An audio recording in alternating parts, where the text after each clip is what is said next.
Let's start our global update from Zimbabwe, looking at the latest development in that country where the Reserve Bank is set to issue a new currency, a digital currency that is meant to rescue the Zimbabwe economy. Look Good at morning. How are the great.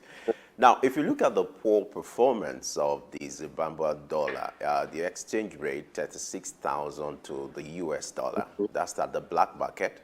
The official rate 26,000. Now, would you say that this new regime that is being proposed now will further rescue the Zimbabwe dollar from this chaotic kind of situation? And how do you see this playing out in a few months if using the gold reserves to substitute and to also strengthen the local currency? What might likely be the effect of this in a few months to come? Well, in a few months to come, if Zimbabwe holds strong with what they decide, and that is to back it with their reserves, they would start to build back their local currency. But it should not be left in isolation. That's the point I'm trying to make now. It should not be left in isolation. Zimbabwe should now call on the African Union and call on other members of the African continent to say, let's start to build. Leave me alone, isolated, to fight this fall in a local currency because it is going to continue if they do not have support. Because, as you rightfully said, they are using their gold reserves, but they need to strengthen their means of exchange, their means. It is an IOU over the counter. I am paying you for this, and I will pay you for that. Get, the African Union to get involved now of strengthening the currency of Zimbabwe and asking all of the other members of the AU to join forces to strengthen their currency. So it is not to be left alone that Zimbabwe, yes, if you said they're using their gold reserves and how far and how long will that be able to maintain their local currency? We don't know. But what we do know is if you move towards a standardizing a currency for the continent and using Zimbabwe as an example that they have put their reserves on the line, their resources on the line, what everyone should do as brothers on the continent is join Zimbabwe. So, well, this is the opportunity because we are all suffering from the same thing. You've seen it happen in Nigeria, and it's been happening. We are fighting tooth and nail to dollarize our naira, you know. But if we are united in purpose, and that is that we have the resources, and the AU starts to back the continent and say, hey, listen, let us put our reserves together, prop up Nigeria, prop up Zimbabwe, prop up the rest of the continent with our reserves, and form an African central bank. That is what we have to do, Femi.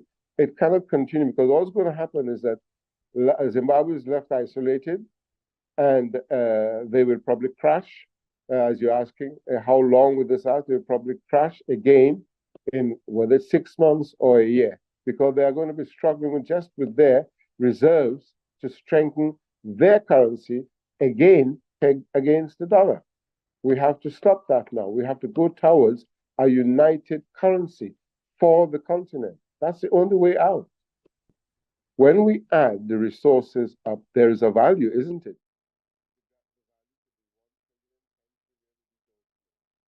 The mathematics, let somebody do the mathematics and do the research. Is it not better that we now join hands with Zimbabwe? Because yes, their reserves are limited, but we have a number of resources which have value, not just gold. And that's the point I'm making. Let us add the resources of the continent and create a new currency. This is backed now by resources running into whatever exchange value you want to use, whether it's pounds, euros, dollars. Let's now have an equivalent currency backed by resources that can be quantified. Because if Zimbabwe only has 3 tons of gold.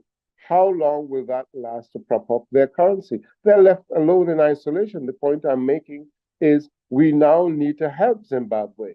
We now need to help all of those other countries where, in effect, some of their currencies are valueless. It has no value. You can't exchange it anywhere on the continent to do any type of business or trade. We have to now think Pan-African. We now have to think resource value. We now have to think propping up each other's economy based on value of our resources, which we can peg our currency, a united currency, against.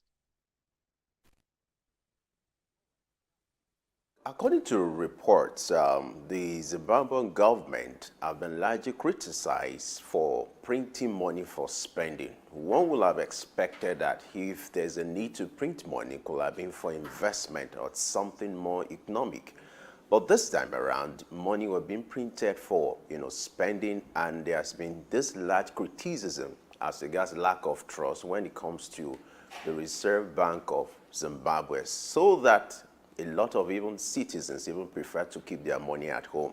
What do you make of this development, and how do you think this can be corrected in Zimbabwe? Femi, let us do a parallel. The Federal Reserve Bank of the United States prints money and puts it through into the economy every time they have a crisis, don't they? They do, right? And it is based on what? And yet, the Americans and people who use their currency have confidence in it and have trust because they have, I would have to say, fooled the disarming public. Why should we say, because, Zimbabweans do not understand what is being done. Yes, they're printing money because they have a currency and they have to print, and there'll be no trust because it is the economic world order that is saying there should be no trust in your currency.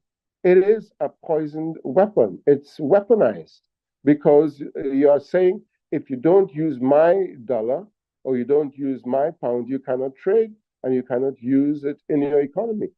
The Zimbabweans are printing because they have to print because they have a currency that they need to use in their economy.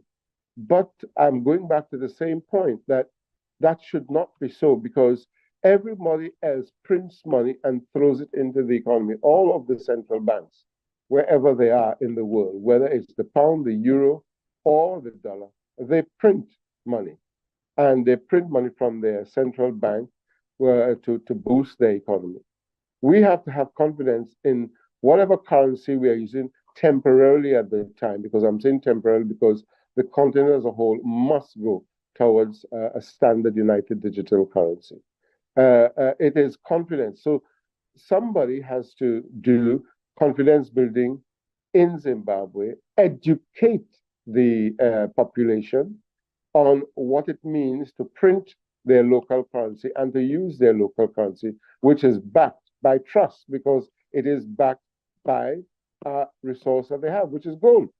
So it is education of the population and maybe do a simple, because the simple man in the street will, as you say, do mattress banking, need to understand what the country is doing. They are trying to battle against, a currency that has been pressurized to be standardized with dollarization. That's really the truth. It's a weapon. The dollar is a weapon, which is put on the pressure of, let's be real. People don't talk about this. All they're saying, well, this is the way that the population deem their own currency and they prefer to keep it under the mattress and prefer to trade in dollars. It's a pressure. It's a weapon. We are being weaponized. We are being weaponized by a currency when we should be having our own currency that we can have value in, confidence in, because it's all backed by real reserves. The dollar is not backed by any reserves.